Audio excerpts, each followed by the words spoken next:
Nasib malang dialami oleh seorang driver ojek online di Semarang, Jawa Tengah. Korban, Hasto Priyo Wasono, mengalami luka di wajahnya seusai dikeroyok dua laki-laki tak dikenal saat mengisi BBM jenis Pertalite di SPBU Jalan Brigjen Sudiarto nomor 264, Kelurahan Kalicari, Pedurungan, Semarang, Jawa Tengah.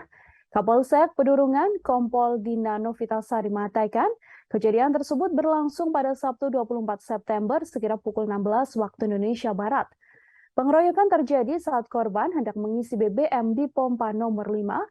Saat antrean sedang berjalan, ada dua sepeda motor dengan posisi satu motor berboncengan dan satu motor lainnya dikendarai seorang diri tepat di depan korban. Saat itu dua pengemudi tak mau maju meski antrean depannya sudah mulai maju. Dengan sopan, korban pun meminta para pelaku untuk maju karena antrean depannya sudah kosong. Namun rupanya satu di antara pelaku yang mengenakan jaket hijau menstandarkan motornya dan langsung melayangkan bogem di bagian dagu maupun wajah korban. Korban sempat melawan dengan menangkis dan membalas pukulan pelaku.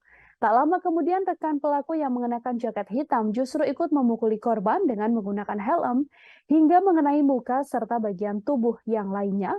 Korban pun jatuh dari motornya dan juga mengalami luka.